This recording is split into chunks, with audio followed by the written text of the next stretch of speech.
ஆத்தூர் போடிகாமன்வாடி ஊராட்சி பகுதிக்குட்பட்ட சொக்கலிங்கபுரம், வீரசிக்கம்பட்டி கிராம பகுதிகளில் ரூபாய் 1,30,00,000 மதிப்பீட்டில் கட்டப்பட உள்ள சமுதாய கூடத்திற்கு அடிக்கல் நாட்டு விழா நிகழ்வு நடைபெற்றது.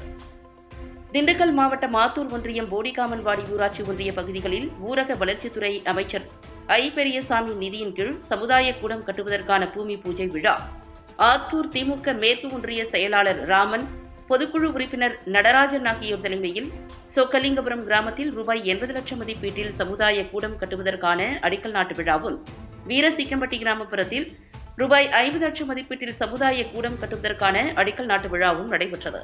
முன்னதாக இந்நிகழ்வில் முன்னாள் ஊராட்சி மன்ற தலைவர் நாகலட்சுமி, சசிகுமார் மற்றும் அனைத்து நிர்வாகிகள் முன்னிலையில் அடிக்கல் நாட்டு விழா மலர் தூவியும் புனித நீர் ஊற்றி இறை வழிபாட்டுடன் நடைபெற்றது. இந்நிகழ்வில் கலந்து கொண்ட அனைவருக்கும் பொன்னாடை போர்த்தி கௌரவிக்கப்பட்டது. இந்நிகழ்வில் ஆத்தூர் ஒன்றிய வட்டார வளர்ச்சி அலுவலர்கள், கட்டிட பொறியாளர், ஒப்பந்தக்காரர், முன்னாள் ஊராட்சி மன்ற துணைத் தலைவர் விஜயபழனி, திமுக நிர்வாகிகள் மணிகண்டன், ராஜேந்திரன், காங்கேயன், முருகன், பாண்டி, முனியப்பன், செல்வம், காமாட்சி, கதிரேசன் மற்றும் ஊராட்சி மன்ற உறுப்பினர்கள், ஊராட்சி செயலர்கள், 100 நாள் வேலை பணியாளர்கள், தூய்மை காவலர்கள், பொதுமக்கள் உட்பட ஏராளமானோர் கலந்து கொண்டனர்.